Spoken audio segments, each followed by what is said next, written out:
Alberta Premier and Health Minister say they weren't involved in awarding private surgery contracts. Oh. Danny and Adriana had a little presser because they want to get down to the bottom of things. All they really got to the bottom of is blaming AHS for everything. A half an hour, give or take, of blah, blah, blah. There were a lot of words used, but they never really spoke about the issue, the allegation, if you will. The former CEO knew that procurement was about to move into the new procurement secretariat. If there was evidence of problems with AHS procurement, I'd like to know why she didn't disclose it to the minister. We will get to the bottom of what happened here, and if there's any wrongdoing, we will fix it immediately. If mistakes were made, they will be corrected. At the same time, I want to reassure Albertans of our resolve. We will not allow anyone in Alberta Health Services Management or the NDP to frustrate the progress of improving our health system. Girl, you're the frustrator in improving our health system. She blamed AHS, she blamed the NDP. I'm surprised she didn't blame Trudeau. Now, in the presser, she talks about the procurement system, how it's years in delay. And all Adriana was doing was trying to figure out why. So for months, she asked questions.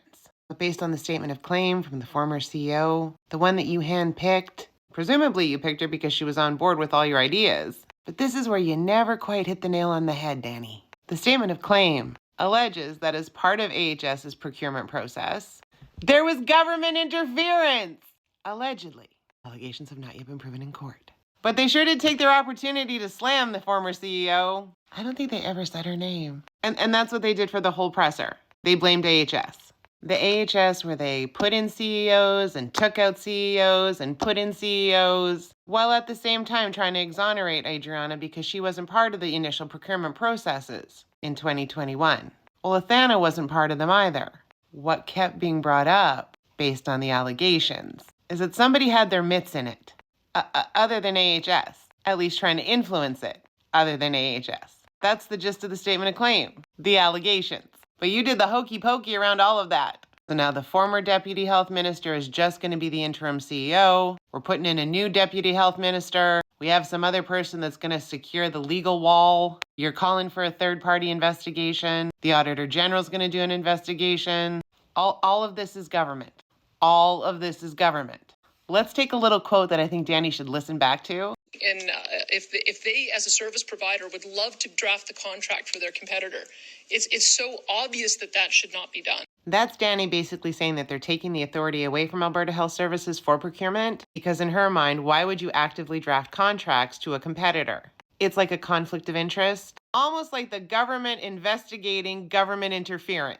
It seems to be a conflict of interest. A public inquiry might be beneficial, but we're not going to do that, are we? We've got legal walls. When they were asked more specifically about the allegations that are in the statement of claim from the former CEO, she went right back to procurement. AHS is responsible for the procurement, for the contracts. That wasn't the question. Based on what I've read, my opinion only, they were looking at doing the contracts, but the allegation says that there might have been some pressure for certain contracts. You just never quite got to it, Danny. But they're going to look into it. Adriana's drafting her statement of defense. I'm sure other people are drafting their statements of defense. I guess we'll have to see where it lands. But here's my question. She keeps repeating the fact that these surgical centers are going to happen, and they were supposed to happen, but they haven't really happened. Even though this was put in place in 2021, they just upped the numbers. But if these contracts didn't happen, and the UCP has removed and then put in various CEOs, none of which could get these contracts happening, and then you got rid of various CEOs, have there always been shenanigans? Is Athana the only one to come forward? Maybe it's not a CEO problem. Maybe it's a UCP problem. Allegedly.